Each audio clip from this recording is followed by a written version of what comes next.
humanistic psychology was very popular in like the 50s and for a short period of time in psychology. I'm trying to bring it back in the 50s and 60s, where a small group of psychologists felt as though the current paradigm of the time, like the psychoanalysis and behavioralism, was leaving out the higher potentialities of man, is what they would say. But now we say humans. That's like but you read all the readings, and it's all man. I'm working on a book right now where I'm like every single other word is the word man, and I'm not like changing it to be general. Yeah. But anyway, and really kind of like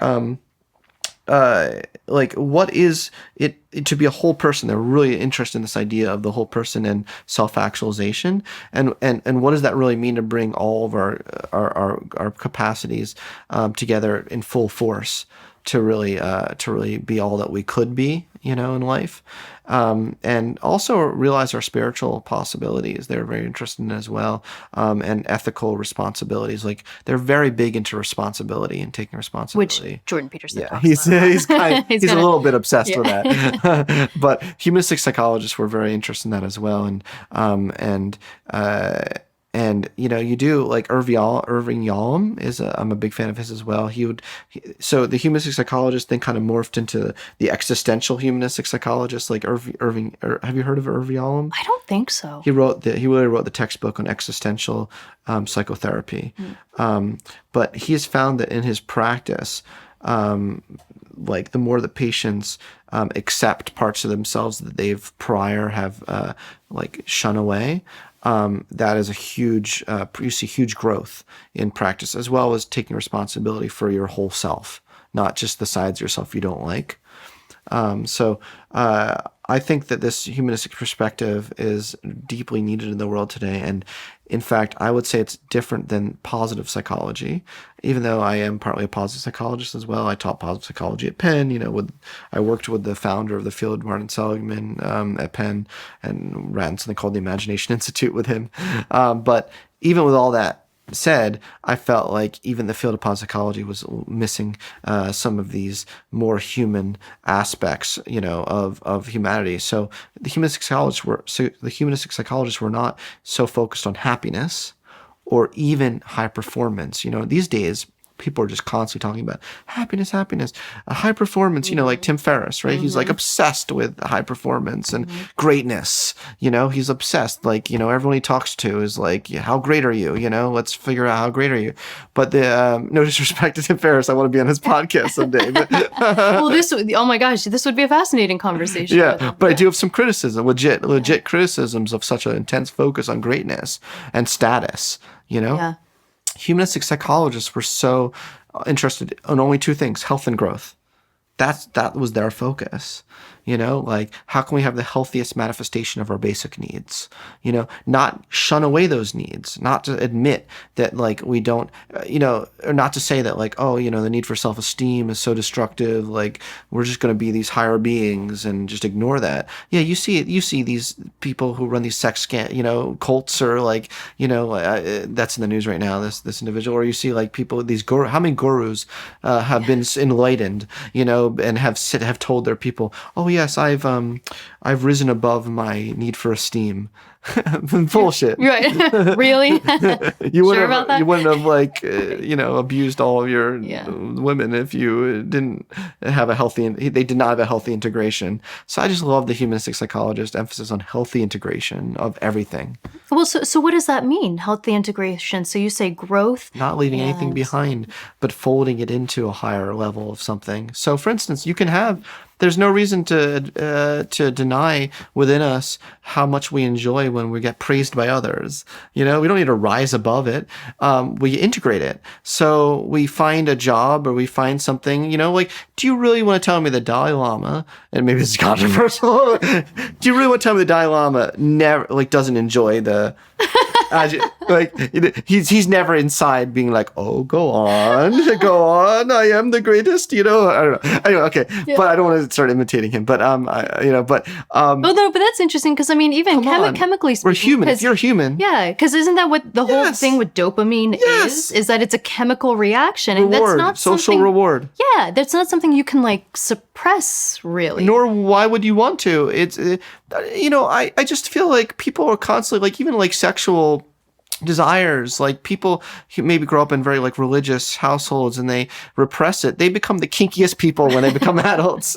I'm serious. Like research shows that, like conservative, Christian, like they then grow that like the stereotype of the person who's like the most gay marriage ends up being they're being taught their whole childhood that it's wrong, and so they goes underground, so then they overcompensate.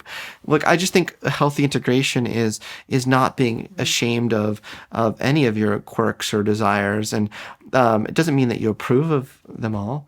I created the self-actualization test. You can take it at selfactualizationtest.com. No, actually, it's free. It's a free test. We were so literally I'm not trying to sell anything. We were just talking the other day, like our team, of how we wanted to take. We're like, there's so many great like personality or assessment tests out there that we think would just be great for us to take and share with each other and know each other. And so that's actually good to know. Good. What is it called? Selfactualizationtest.com. Okay. I went back to Maslow's writings and I wanted to see which of his characteristics of self-actualizing people held up and stood the test of time. And I found 10 characteristics. And one of them was acceptance. And I included self-acceptance. Self-acceptance was correlated with other acceptance. That's an interesting toggle as well that I've noticed. Some of the people that are the most like, judgmental of others, like they're constantly like, oh my gosh, can you believe that person, likes to do that? They also are the most like disapproving of those things within themselves. So there's this interesting toggle there. But back to the Dalai Lama a second. So, he's human. I'm sure that his dopamine is still firing when he's like, people are praising him all the time, but he has a healthy integration of it, is my perception, where he's helping the world. He's trying to make the world a better place. These things need not be at odds with each other. I find that, that the most self-actualized people are those that have what's called dichotomy transcendence. So they are able to they're able to transcend the ordinary dichotomies and ways of thinking about things that most people, male, female, like good versus evil. There's so many of these things that like most people just constantly like nature, nurture. I mean, I can go on and on and on. Love, hate. And I just find the most self-actualized people are those that have a much more mature stance on and realistic stance on both the human frailties as well as humans' highest potentialities. Would you describe it also as like the people who seem just the most content? Yeah. Comfortable with themselves. With themselves. Yeah. They're a holistic unit. Yeah, they're a harmonious, single, whole person. And so I think that is absolutely true. I've even like put items on tests like I am comfortable with myself, and I find that correlates so strongly with so many other integration variables. We actually want to publish that someday. But yeah. So you think that because I think that I think everyone knows that person, or maybe is that person that just seems so content, right? And everyone kind of, how are they like that? How can you be like that? On the flip side, we all know the person who you can they reek of the fact that they're having internal strife. Right? Yeah. Yeah. Like everything is so conflicted. Yes. Like they so desperately want to get freaky over there. Yeah. They also like, no, but I'm not that kind of person, but you can tell that they're so. Yeah. There's absolutely, there's a, I know exactly what again, I think we all know people like that, where there's just like, the internal struggle is palpable to everyone around them. Yes. They're not comfortable with themselves and they're not comfortable with others either. Yes. They tend to be the most judgmental people. They tend to be the type of people that the slightest thing is like, oh, can you believe that they are into that? Yeah. And so you think that the quality or whatever you would call it of self-actualization can explain the difference between the people who are content, let's say, and the people who have this, struggle within them. Yes, but I want to add a little nuance to this because Maslow did, and he's a real influence on me. He argued that at the level of self-actualization, you have a different kind of discontent. So I wouldn't say it's as though they are content, but they have what he called the meta-pathologies. So it gets... me too. Yeah, yeah. So we have, non-self-actualized people will have of course, no one's ever fully self-actualized, so that's a dichotomy in itself to say non-self-actualized person. It's almost like self-awareness, like having a little bit of a self-awareness. Yeah. But those who strive towards self-actualization, I will say on a regular basis, tend to be, they're not necessarily happy, but their discontents are higher discontents. Like, I'm discontent that everyone else in this world is not transcending these dichotomies, that we have so much fighting and maybe tribalism in the world, or there's just this fundamental, there's still discontent there, but it's a higher level of discontent, a discontent because they know and they can see a better world. You know what I mean? Mm-hmm. Yeah. That their discontent is that they can't immediately help make everyone kind of see what they see. As opposed to just more micro discontents of I'm hungry. Yes. Discontents of my girlfriend's jealous, or, I mean, these things are all part of human nature as well, and part of human evolution. And I don't mean to dismiss them as the concerns of the peons, I'm not trying to say that at all. Oh my gosh, the peons are interested in relationships and all the romantic, stupid shit that people talk about in high school, But you do find, and if this sounds elitist, I guess it sounds elitist, but you do find people who are really striving towards self-actualization have higher level goals in their goal hierarchy, that they've reshuffled their priorities of what matters and what doesn't matter. And so a lot of these things that did matter in high school or whatever, or even, just don't even play a role in their consciousness anymore because they're so driven by these higher level goals. Does that make sense? Yeah. So how can people... Did I just alienate half of your audience? No, okay. Not at all. How can people get there? Because it sounds like this could be a really important quality to self-betterment. Yes. It sounds like that anyway. I think so. Oh, it's definitely a path to self-betterment. I mean, this is where my research is at these days, is building a real science of self-actualization that's not in some sort of what's the word people would use when it's soft or woo-woo, I guess. Woo-woo. I spent 6 months. I spent 5 months in San Diego working on my next book, which I haven't revealed yet that I'm even working on a book. But anyway, I spent 5 months in San Diego while I was working on this because I wanted, and then where I lived in particular was Encinitas, because there was a self-actualization center, and I knew everyone was really spiritual and in self-actualization there, and I wanted to live it while I was writing it.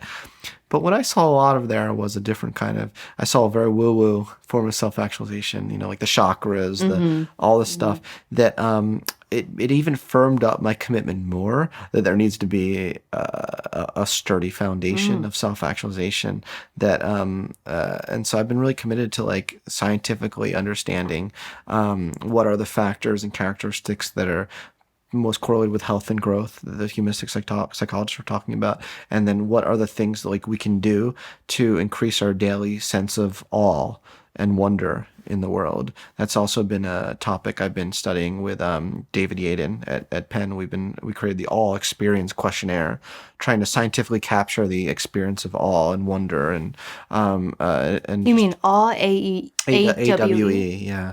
Maslow called it peak experiences, but peak experiences are what really fascinates me, is how can more of us have that in our daily lives on a more regular basis, because it seems like self-actualized individuals, or those who strive towards self-actualization regularly, tend to have a higher frequency and depth and intensity of their peak experiences, and they're not diagnosed with bipolar.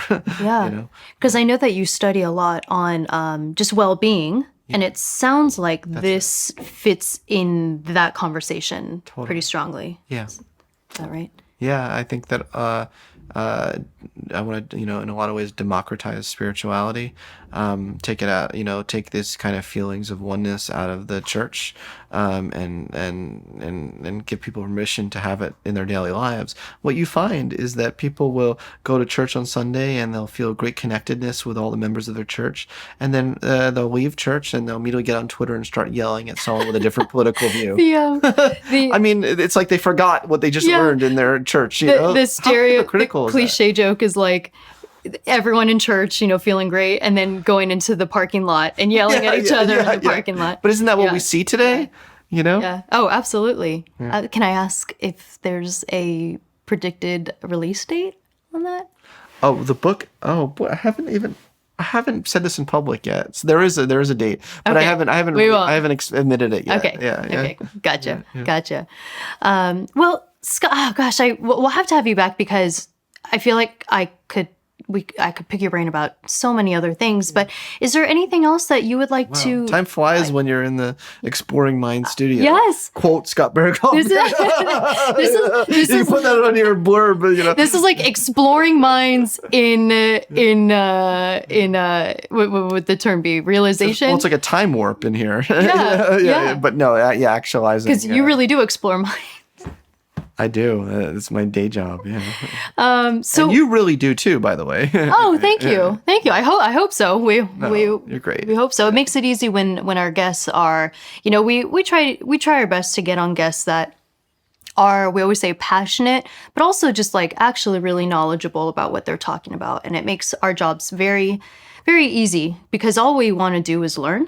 Love that. And gain different perspectives. I mean, you clearly have a wonderful specific perspective, so it makes our job really easy when you have a lot to say.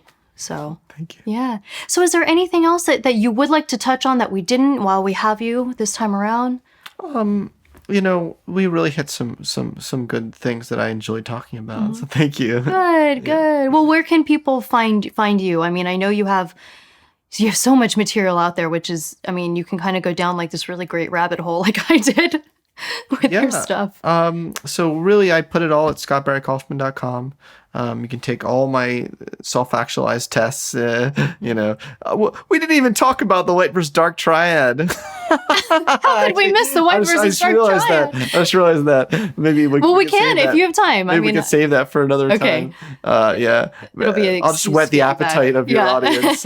But you can take the light versus dark triad test on my website. Yeah. Oh, man. Find out your balance of dark versus light force. Oh, my God. Within you. Yeah. That's all you can say? You take the test. Yeah. All right. I mean, now I have to. Yeah. But all right. Well, Scott, thank you so much, Dr. Scott. Thank you. Thank you. Inside joke from before we started shooting.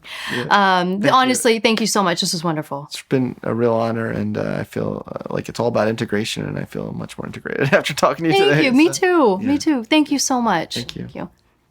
Hey everyone, thanks so much for watching the episode. If you're interested in contributing to the conversation and supporting the show, there's 2 easy things you can do. 1, click subscribe, and 2, visit our Patreon page where you get exclusive access to the Exploring Minds community.